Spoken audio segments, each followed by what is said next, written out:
Lagos, the nation's commercial capital. This is the News at 10. Live from Channels Television. Reporting tonight, Millicent Walker.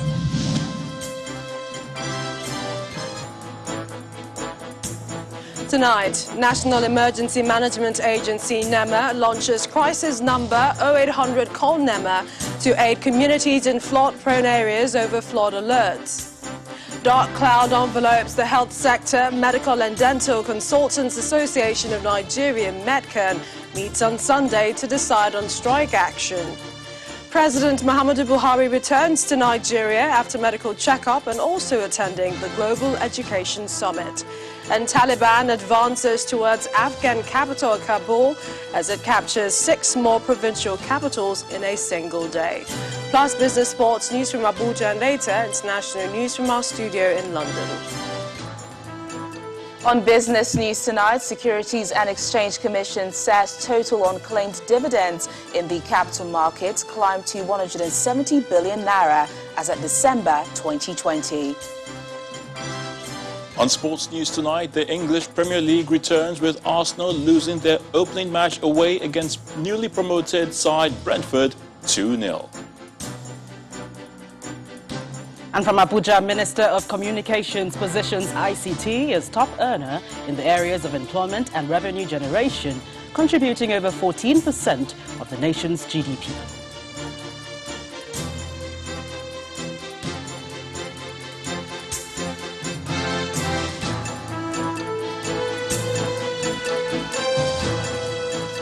President Muhammadu Buhari has arrived Nigeria through the presidential wing of the Nnamdi Azikiwe International Airport after an 18-day trip to the United Kingdom. The president traveled to attend the Global Partnership for Education organized by the Global Education Summit before undergoing scheduled medical checkup. While in the United Kingdom, President Buhari joined the co-hosts of the summit, the UK Prime Minister and the Kenyan President, where they all agreed to work together and fund quality education for all children. Our correspondent Gloria Muzoke reports. The Nigeria Air Force One jet carrying the president touched down at the presidential wing of the Nnamdi Azikiwe International Airport, Abuja, at about 6 p.m. On arrival from his 18-day trip to London, the United Kingdom, President Muhammadu Buhari was received by some senior government officials, including the Chief of Staff, the National Security Advisor, Chief of Defense Staff, the Inspector General of Police, and the Minister of the Federal Capital Territory, among others.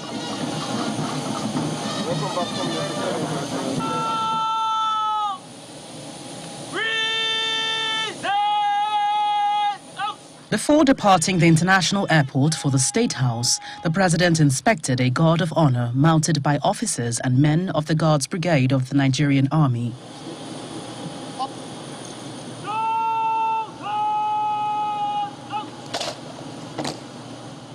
The president left the country on July 26 to attend the recent Global Education Summit, co-hosted by the British Prime Minister, Mr. Boris Johnson, and the Kenyan President, Mr. Uhuru Kenyatta. At the summit, Nigeria committed to increasing the budget for the education sector by 50% over the next 2 years. He equally spent a few days for his medical checkup after the education summit. He then watched displays by cultural troops representing different Nigerian cultures.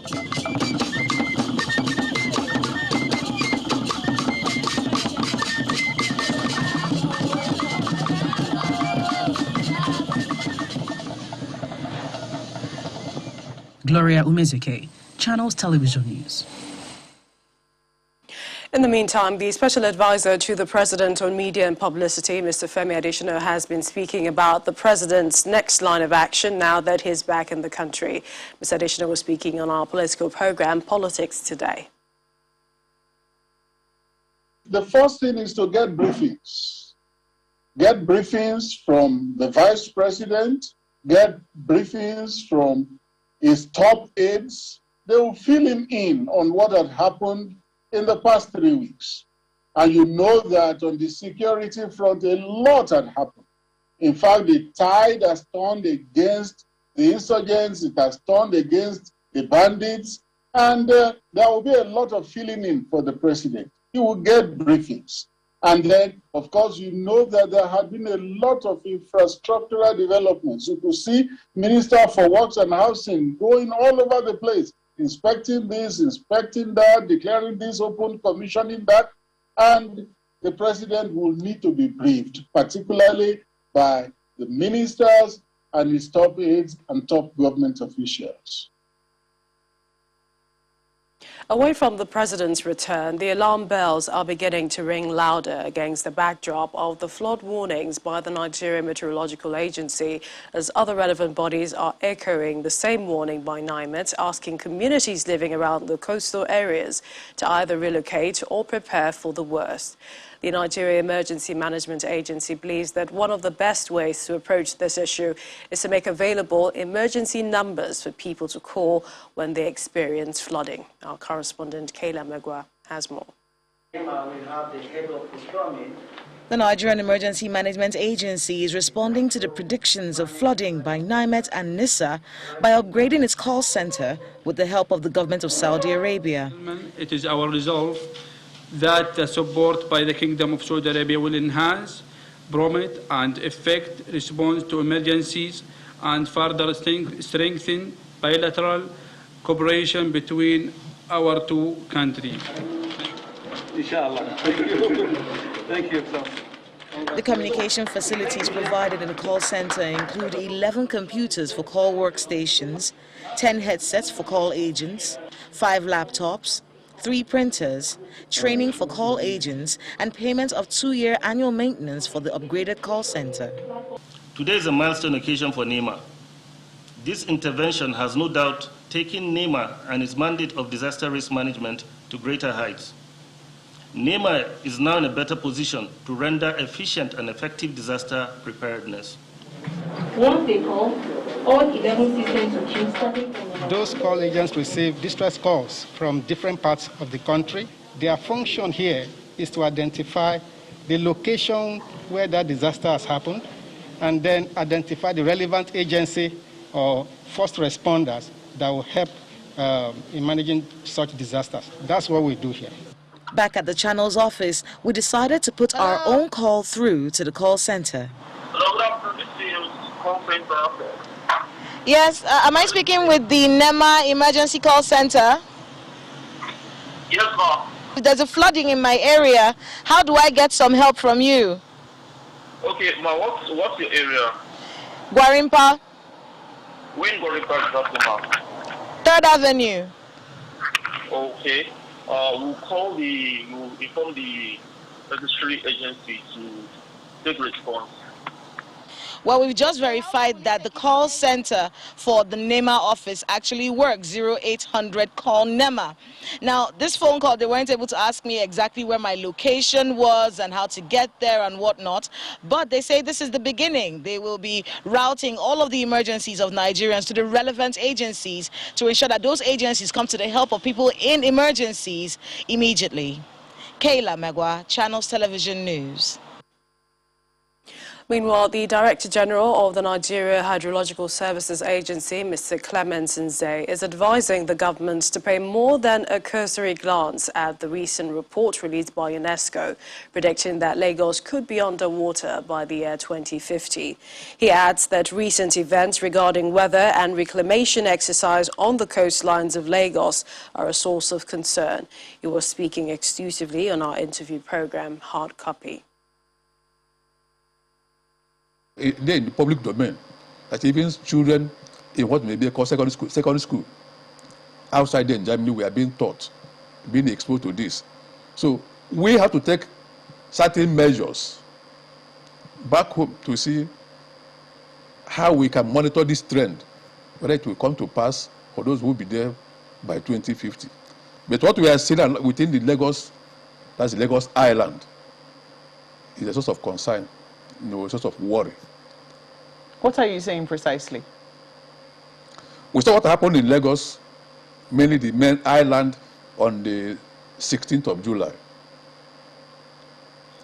There are several developments going on within Lagos Island. They are building about 8-kilometer concrete barrier. Now, sand is being mined from the sea. You pump, you sand fill, you reclaim part of the ocean. Like this one I mentioned, this is Atlantic, Eco-Atlantic. The report I have said 8 kilometers of concrete wall to protect the sea, the beach. Now, when you have done that, we are believing you have tampered with the natural ecosystem. You may have succeeded in protecting that particular spot, but what is happening at the other shores of the Atlantic?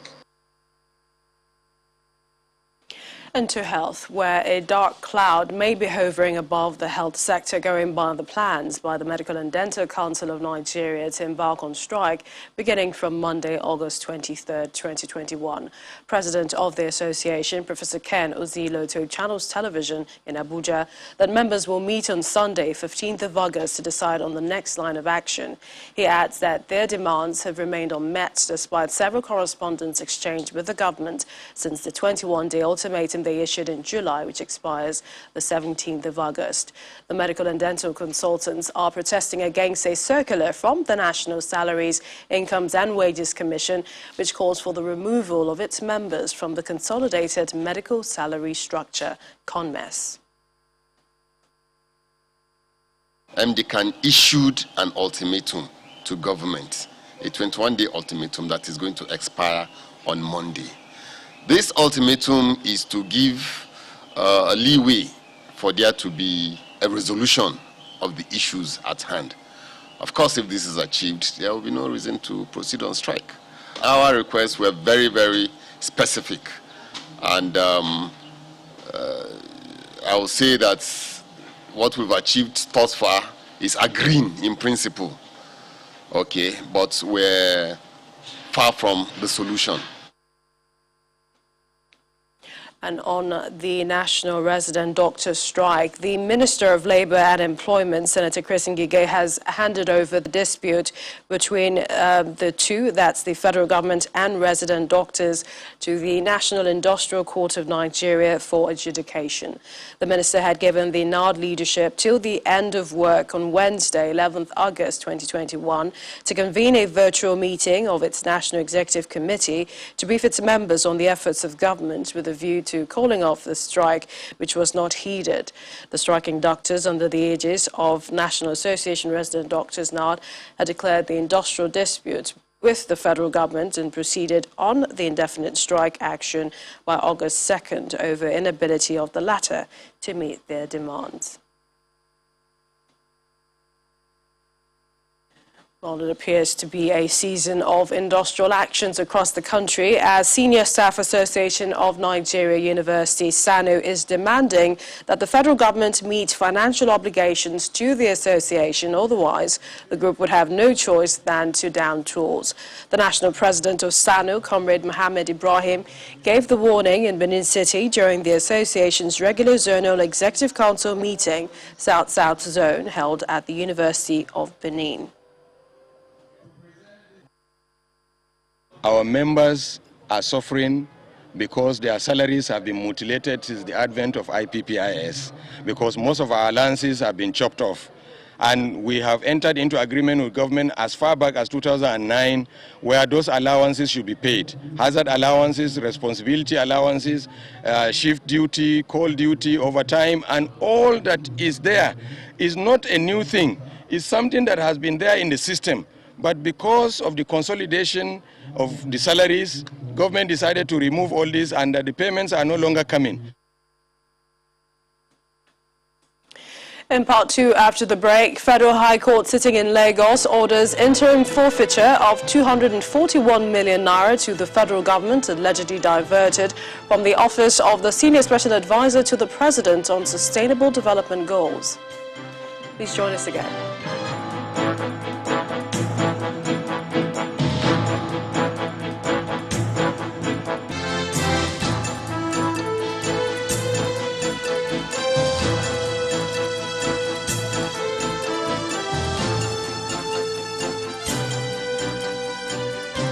Welcome back. If you just joined us, you're watching the news at 10 live on Channels Television Lagos. A reminder of our top stories.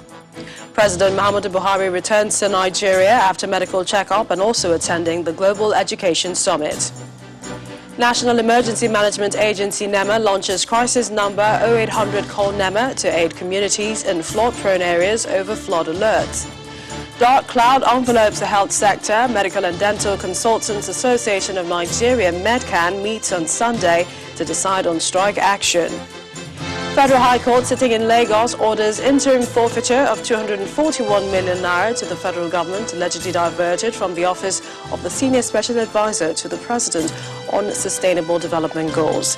And Taliban advances towards Afghan capital Kabul as it captures 6 more provincial capitals in a single day.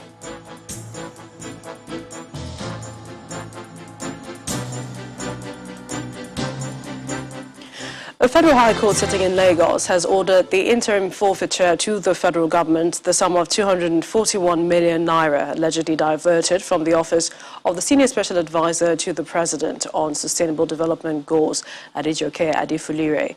The court also ordered the forfeiture of Real Tower Center shopping complex in Abuja to the federal government.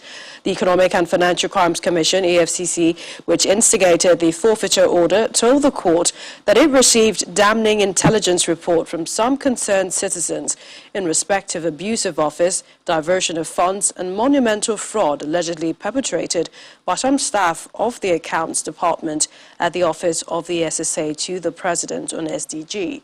The EFCC said its investigation revealed that one Abdul Salam Bawa, the key suspect, is a signatory to 2 corporate accounts which house monies diverted from the coffers of the agency. It also linked 3 firms, Coachdim Unity Nigeria Limited and Lankers Global Ventures, to the diversion.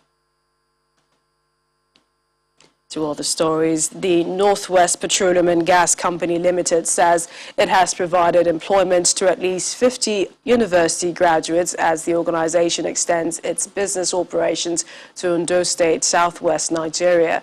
The managing director and chief executive officer of the company, Winifred Akpani, stated this at the commissioning ceremony of the new mega filling station in Akure, the state capital. Northwest Petroleum and Gas Company Limited, a major player in the downstream sector of Nigeria's oil and gas industry, is expanding its operations to Ondo State, southwest Nigeria, with the inauguration of a newly completed ultra-modern mega filling station in Akure. The managing director and CEO of Northwest Petroleum, Winifred Akpani, says the new outlet will provide jobs for about 50 graduates who will work as fuel dispensers. Every time we open a new station, we create jobs for at least 50 fresh graduates. So for us, that is one big motivating factor. And so when we have support from government, like we have from the good people of Ondo State, we can only say thank you. And we promise that this will just be a beginning. We're not stopping here. And by God's grace, other opportunities will come from working in these states. Governor Rotimi Akeredolu commends the management of the company for a job well done, considering the ambience and standard of the station. Our brothers are here, our own graduates, 50 graduates to work in an outfit like this, I think is worth our celebration. 50. It's not an easy thing. They will take salaries. Graduates, and we say so, that career progression. Optimistic of favorable business outlook, the management team leads the state governor and other delegates to officially commission the mega station.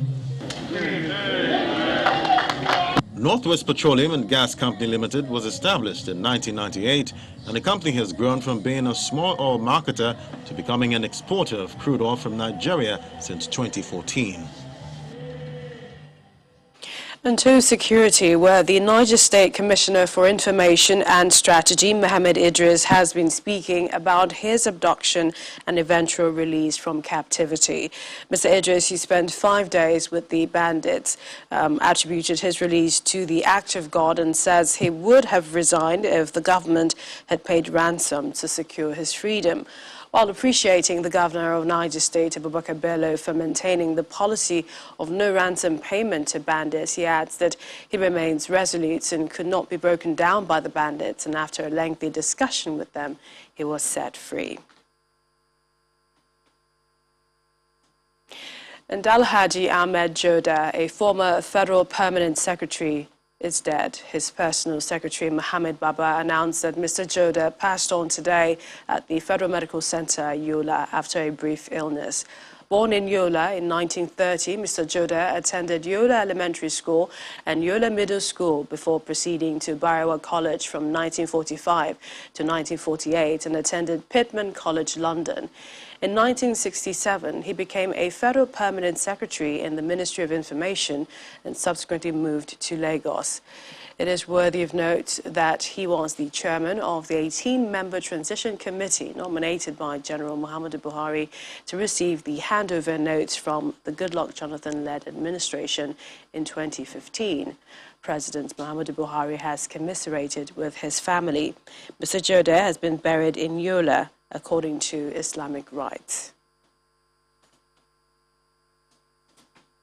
We have more stories coming from Abuja studios. Here's Gloria Muzoke. Hi, Gloria. Hello, Millicent. And we begin with a review of the contributory role of the communications sector to the nation's internal revenue generation by the Minister of Communications and Digital Economy, Dr. Ali Pantami. He announced today that the sector came tops on the revenue generation report for 2020. Speaking during the virtual commissioning of some digital economy centers spread across the 6 geopolitical zones, Dr. Pantami stresses that over 1,667 projects have been established by the ministry in the last 2 years. Resume our seats, please. Thank you very much. Key players in the communications and digital economy space converge on this hall to strategize on how to consolidate on the sector's contributory role to the broader economy. As he takes the podium. Thank you very much. The information and communications technology ICT sector has in recent times been a major player in solving societal issues, and the COVID-19 pandemic made its essence even more significant. Available reports by the National Bureau of Statistics shows the nation's gross domestic product in the fourth quarter of 2019 stood at 19.5 trillion naira. The sector also recorded the highest growth rate of all the sectors of the Nigerian economy, not only in the last quarter of 2020, but all through the entire year, and grew by 14.70% in the last quarter of 2020. In the last quarter of 2020, ICT was the fastest growing. In the entire year of 2020, January to December, ICT was the fastest. In the first quarter of 2021, ICT was the fastest growing sector of our economy. In fact, in 2020, if you go through, you will discover that the second, third, fourth, fifth, sixth, and seventh fastest growing sectors behind ICT, all the 6 combined together, their growth rate was not up to that of ICT alone. With the unemployment rate at above 33%, the ICT sector has proven to be not just a succor to the rising unemployment rate in the country, but also a foreign currency earner. Based on available records from the ministry and all the parastatals, as at 9th of August 2021, just not up to a week ago, the total number of projects that we have established within less than 2 years in office, the total number is 1,667. And all of them are under the digital economy policies we have developed. It's been a tough economy, and the COVID-19 pandemic has only dealt a more devastating blow to it. But despite all of that, government is hopeful that with all the policies being put in place, the economy would begin to witness a more impressive growth and improvement in the nation's IGR in the nearest future. MTN Foundation, the social investment vehicle of MTN Nigeria, has donated a laboratory equipment called Olego Synthesizer to the Nigerian Institute of Medical Research, Yaba, Lagos. The Olego Synthesizer is an equipment capable of making short synthetic copies of an organism's DNA. The Executive Secretary, MTN Foundation, Odunayo Sawyer, believes this is one way to affect the lives of Nigerians positively by elevating health research and education. Research is a critical part of knowledge, and like many areas of expertise, the provision of important equipment makes the job easier. It's for this reason the Minister of State for Health, top management of the MTN Foundation and the Nigerian Institute of Medical Research are here to celebrate a milestone. The oligosynthesizer machine is an equipment capable of making short synthetic copies of an organism's genetic materials called oligonucleotide primers. I am glad to announce that for this request, only MTN responded and granted these all-important requests.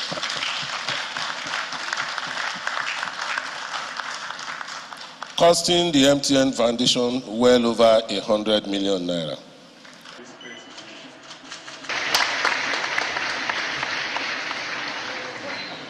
This provision of the oligosynthesizer is the second in West Africa, and it will help in creating specific DNA molecules for use in the treatment of a variety of diseases. The technique is extremely useful in current laboratory practice. The oligosynthesis laboratory equipment is also very special. It's fit for purpose. It gives a cutting-edge solution to addressing especially COVID-19 challenges. The MTN Foundation, as well as the Ministry of Health, believe the partnership is necessary for advancement in Nigeria's health sector.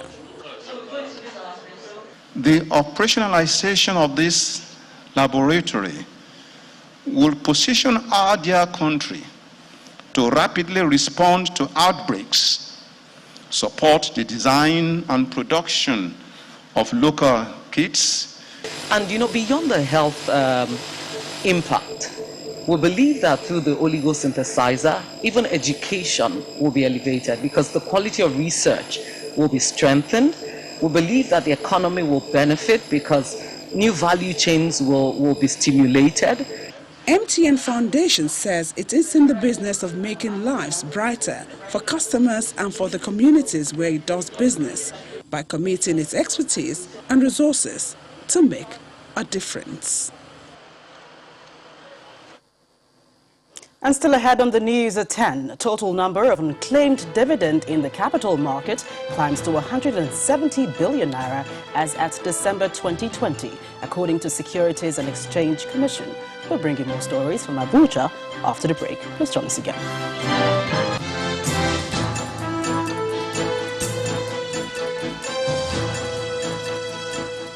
Welcome back. You're still watching the news at 10, coming to you live from Channels Television.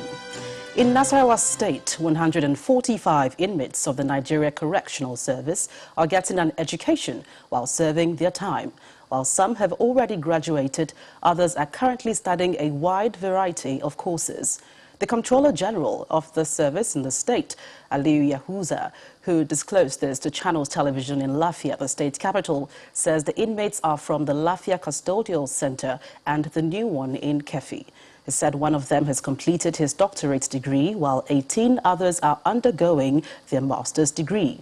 78 are running degree programs and 48 are writing the senior secondary certificate examinations under the National Business and Technical Board, NABTEB. A wife of the former councillor of Tudunwada Ward of Gusau Local Government of Zamfara State, Babangida Damba, and his 8-month-old child have regained their freedom. The two were abducted by gunmen on Wednesday at his residence in Damba area of Gusau, Zamfara State capital. According to Mr. Damba, his wife and son were released this evening after spending about 48 hours in captivity.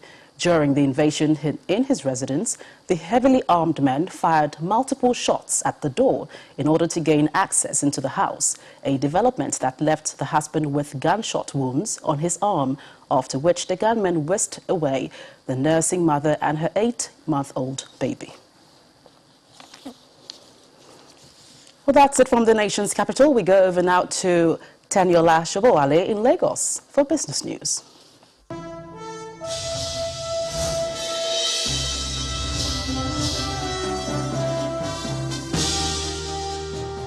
Thanks a lot, Gloria. Welcome to Business News. The total unclaimed dividends in the Nigerian capital market stood at 170 billion naira as at December 2020, and that's according to the Securities and Exchange Commission. The Director General of the SAC, Mr. Lamido Iguda, who made this known today during a virtual news conference for the Post-Capital Market Committee meeting, says the figure was higher when compared with 158.44 billion total unclaimed dividends recorded same period in 2019.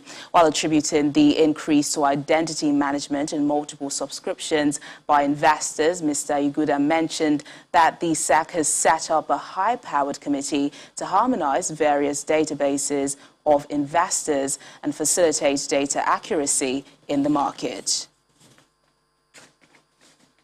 Nigeria's annual inflation rate is expected to drop further to 17.5% in July from 17.75% recorded in June, according to the latest survey by economic advisory think tank Financial Derivatives Company. The forecast, which represents a 0.25% drop from the rate recorded 2 months ago, would mark its fourth consecutive decline. At the same time, FDC expects all other inflation sub-indices to moderate in July, with core and food inflation falling to 13.6% and 21.9%. Meanwhile, the National Bureau of Statistics is expected to release the official inflation figure on Monday, August the 16th. Nigeria's foreign exchange reserve has sustained its accretion for the fifth consecutive week. The country's gross reserves position edged higher by 24.41 million week-on-week to 33.59 billion as at August the 11th. Before now, the country's reserves were declining after being affected by weakened foreign earning capacity and rising import bills, which rose to about 70% of its total external trade in the first quarter of this year. Meanwhile, the central bank says it has disbursed 791 billion naira to more than 3 million farmers across 36 states in the country under its Anchor Borrowers Program. At an interactive session with journalists today, CBN's Director of Development Finance Department, Mr. Yusuf Yila, mentioned that the financial market regulator had reduced the interest rate on the loan from 9 to 5% to allow more farmers to have access to the credit. He explained that the CBN Anchor Borrowers Program had helped participating farmers to improve their yields, while it's also investing in reducing post-harvest losses of farm produce. Fresh concerns have been raised about global trade following partial closure of one of China's biggest cargo ports due to the rapid spread of the COVID-19 Delta variant. This comes as the cost of shipping from China and Southeast Asia to the east coast of the U.S. hit a record high. Services were shut on Wednesday at a terminal at Ningbo Yushan Port after a worker was infected with the Delta variant of COVID-19. The port, which is in eastern China, is the world's third busiest container port. Now Elon Musk has once again regained his status as the world's richest man, as the 50-year-old business magnate is now said to be worth $196 billion, according to Bloomberg's Billionaires Index. This comes after Tesla's share price increased 2.2% on Thursday, contributing to the billionaire's record gains. Elon Musk owns 20% of Tesla, the world's most valuable car company, with its value currently at $715 billion. Let's check in on the Nigerian stock market now. The bull has maintained its dominance at the NGX for a fourth consecutive day, ending Friday's session with a moderate increase. John Mekwa has the details.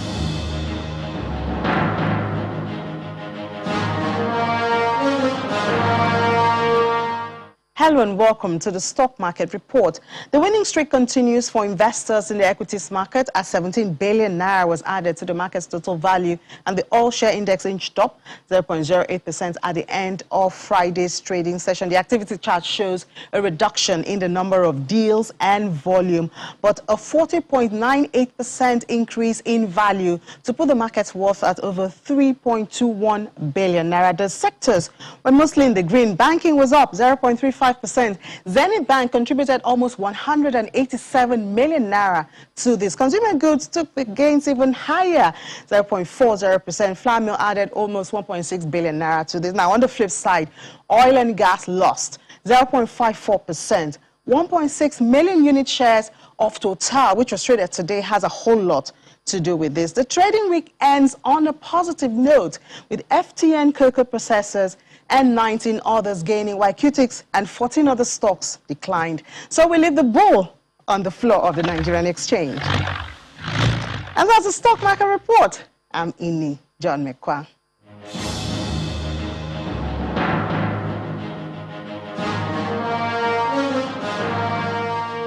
Thanks a lot, Inni. Meanwhile, it's a mixed close for the day for some of the world's major stock markets, with European and US stock in positive territory. Well, let's take a look at the closing numbers.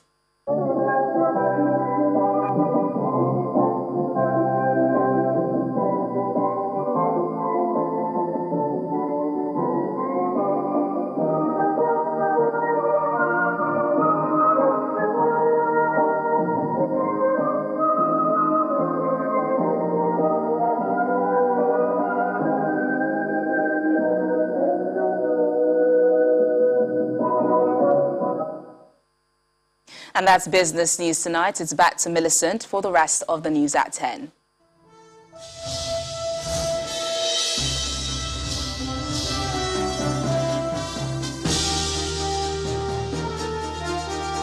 Thank you, Teniola.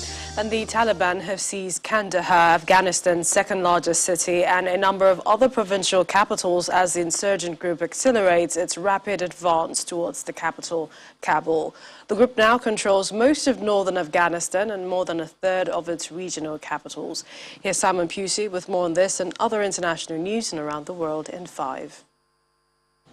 Good evening and welcome to the Channel Studios here in London with your international news around the world in 5. The UN has urged Afghanistan's neighbours to keep their borders open as the number of civilians fleeing the Taliban onslaught increases. And the situation has all the hallmarks of a humanitarian catastrophe. Many of those internally displaced have been arriving in Kabul, seeing the capital as their last safe refuge. Food shortages are dire, according to the World Food Programme. It warned of a humanitarian catastrophe. On Friday, the Taliban seized the country's second largest city, Kandahar, the latest provincial capital to fall. The southern city of 600,000 people was once the Taliban's stronghold and is strategically important as a trade hub. The insurgents also took the nearby city of Lashkargah and now control about a third of Afghanistan's provincial capitals.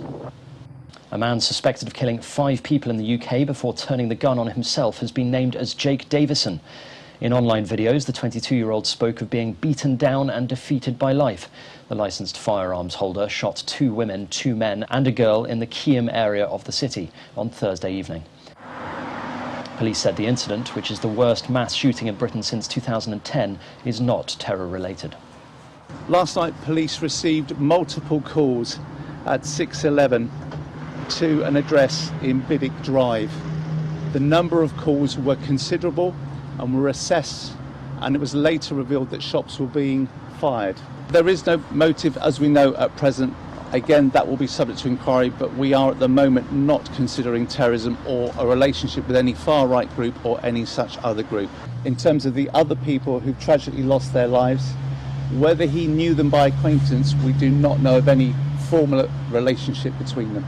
Thai police have fired tear gas canisters and rubber bullets at demonstrators after hundreds defied a ban on gatherings to rally in central Bangkok. The protesters were attempting to march from Bangkok's Victory Monument to the Prime Minister's residence to demand his resignation over his government's handling of the coronavirus crisis. Police shot tear gas from an elevated highway in response to demonstrators who tried to pull down containers that were being used as roadblocks in a third day of confrontation this week. A huge search and rescue operation is underway in northern Turkey after flash floods along the Black Sea coast killed at least 27 people.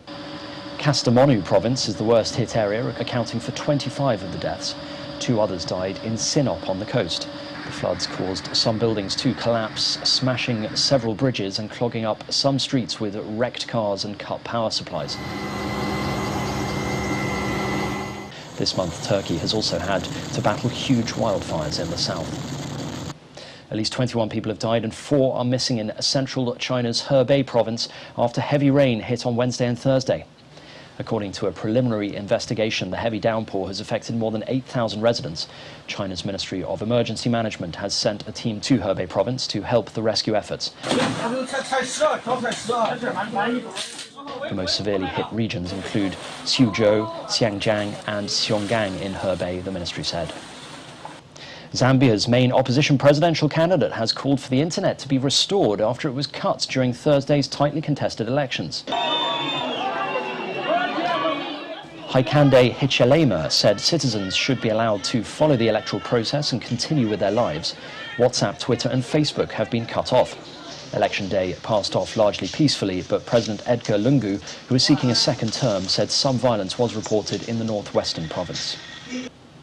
Britney Spears' father has agreed to step down as the singer's conservator, pledging to participate in an orderly transition to a new legal arrangement. The pop star's lawyer said it was a major victory for Britney Spears and another step towards justice.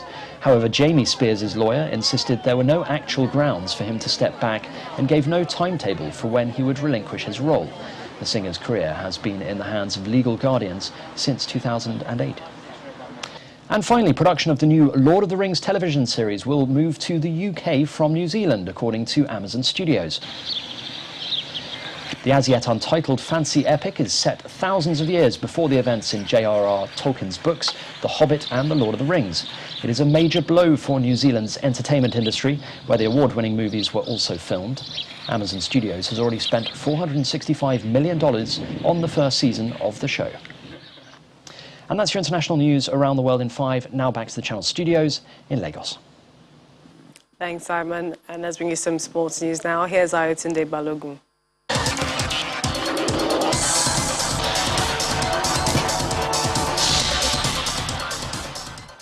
Many thanks, Millicent. And start with football. A newly promoted side, Brentford Football Club, enjoyed a winning start to life in the English Premier League as goals from Sergi Canos and Christian Norgard stunned Arsenal, the Gunners, 2-0 on the opening night of the new season. Canos' opener came midway through a first half when the host pressed and passed impressively, much to the delight of the home crowd, making the most of the chance to watch their team again inside the Brentford Community Stadium. In contrast, this was a nightmare for Mikel Arteta with the absences of star players such as Pierre-Emerick Aubameyang and Alexander Lacazette due to illness. Liverpool FC manager Jurgen Klopp is excited with the news that their centre-back Virgil van Dijk, the Dutch international, signed a new deal with the club until the year 2025. Van Dijk recently returned to action during pre-season after spending 9 months on the sidelines with an anterior cruciate ligament injury. The good thing about this signing is that we know him already, that we used him before already quite successfully, and we are really happy that he's happy here, and even more so after that obviously very difficult last year, that he is back on track, trains with the team and prepares his very successful, hopefully very successful future at this club. So yeah, absolutely great news. Imagine we would have to buy this boy now. So thank God we only had to give him a new contract. And talking about Liverpool's fierce rivals, Manchester United, well, the fans of the Red Devils hoping to see newly signed defender, World Cup winner Rafael Varane play for the club this weekend, well, they will have to wait a little longer. According to the club's manager, Ole Gunnar Solskjaer, the move to Manchester United from Real Madrid is not 100% done, and the Frenchman will not be available for the opening league game against Leeds United. The dots over the I's and you haven't crossed the T's yet. It's always, things happen and things take time. And unfortunately, you know, with the isolation and that delayed these things, it's not 100% done yet. So I can't say if he's going to be, or I can't say that he will be involved tomorrow. I can probably say that he won't be because he's not trained with us. Away from English club football down to the African continent, where the draw for the preliminary rounds of the CAF Champions League and the CAF Confederations Cup took place today at the CAF headquarters in Cairo, Egypt. Al Ahly, winner of the 2020-21 edition and title holders of the CAF Confederation Cup, will have to wait until the second round to enter the competition. In total, 10 teams were exempted from the first round, including Nigeria's Enyimba. For other Nigerian club sides, league champions Aqua United will face Belouizdad of Algeria, while Young Africans of Tanzania will host Rivers United in the first leg. In the CAF Confederations Cup, Bayelsa United will face Ashanti Golden Boys of Guinea. Now, the first round kicks off on September the 10th.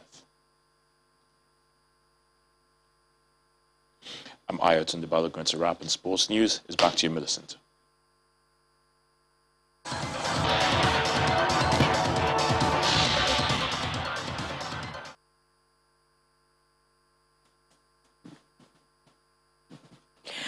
Thank you, Ayotunde Balogun.